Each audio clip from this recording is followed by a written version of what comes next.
Seat വിഭജനവും സ്ഥാനാർത്ഥി നിർണയവും പൂർത്തിയാക്കി LDF. മന്ത്രിസ്ഥാന മോഹികളായ MP-മാരെയും ജോസഫ് ഗ്രൂപ്പിനെയും മെരുക്കാൻ പെടാപ്പാടുപെട്ട് കോൺഗ്രസ്. UDF സ്ഥാനാർത്ഥി പ്രഖ്യാപനം തൃശങ്കുവിൽ. ഇലക്ഷൻ പ്രഖ്യാപിച്ച മണിക്കൂറുകൾക്കുള്ളിൽ ഇടതുപക്ഷ ജനാധിപത്യ മുന്നണിയിലെ സീറ്റ് വിഭജനം പൂർത്തിയാക്കുകയും എല്ലാ ഘടകകക്ഷികളും അവരുടെ സ്ഥാനാർത്ഥികളെ പ്രഖ്യാപിക്കുകയും ചെയ്തപ്പോൾ സീറ്റ് വിഭജനം പോലും പൂർത്തിയാക്കാൻ കഴിയാതെ നട്ടം തിരിയുകയാണ് UDF.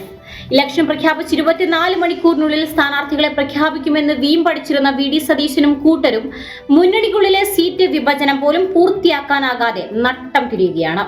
മുസ്ലിം ലീഗുമായുള്ള സീറ്റ് വിഭജനം പൂർത്തിയായെങ്കിലും കേരള കോൺഗ്രസ് ജോസഫ് വിഭാഗവുമായുള്ള സീറ്റ് വിഭജനം സീറ്റുകളുടെ എണ്ണത്തിന്റെ പേരിൽ എങ്ങും എത്താതെ നിൽക്കുന്നു.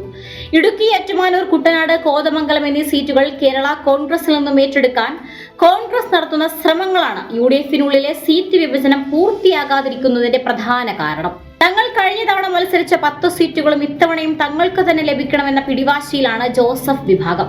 ഏതാനും സീറ്റുകൾ വിട്ടു നൽകാൻ PJ ജോസഫ് തയ്യാറാണെങ്കിലും സീറ്റ് മോഹിച്ചിരുന്ന പാർട്ടിയിലെ മുതിർന്ന നേതാക്കളും പ്രവർത്തകരും അതിനെതിരാണ്. നേരത്തെ തന്നെ കുട്ടനാട് സീറ്റ് വിറ്റ് പണം വാങ്ങിയിട്ടുള്ള മോൻസ് ജോസഫ് MLA കുട്ടനാട് വിട്ടുള്ള യാതൊരുവിധ ഒത്തുതീർപ്പിനും തയ്യാറല്ല താനും. എന്നാൽ സ്വന്തമായി വോട്ട് ബാങ്കോ പ്രവർത്തകരോ ഇല്ലാത്ത ജോസഫ് ഗ്രൂപ്പിന് 2 സീറ്റിനുള്ള അർഹതയേ ഉള്ളൂ.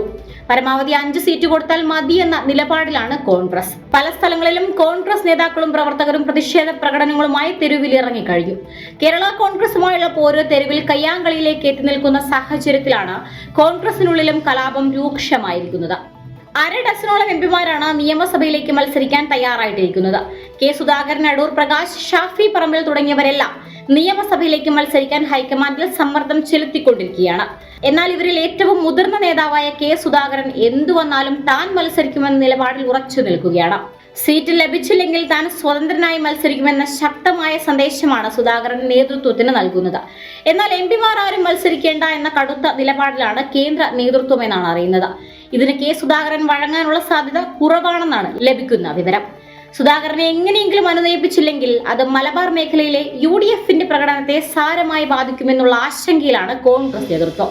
തിരഞ്ഞെടുപ്പ് നടക്കാൻ നാമമാത്രമായ ദിവസങ്ങൾ മാത്രം ബാക്കി നിൽക്കെ പാർട്ടിയിലും മുന്നണിയിലും ഉണ്ടായിരിക്കുന്ന അനിശ്ചിതത്വം പ്രതിപക്ഷ നേതാവ് VD സതീശനെ കനത്ത നിരാശയിലാക്കിയിരിക്കുകയാണ്. ഇതിന്റെ പ്രതിഫലനമായിരുന്നു ഇന്നലെ സതീശനോട് സ്ഥാനാർത്ഥി പ്രഖ്യാപനത്തെക്കുറിച്ച് ചോദിച്ച മാധ്യമ പ്രവർത്തകരോടുള്ള രൂക്ഷമായ പ്രതികരണം.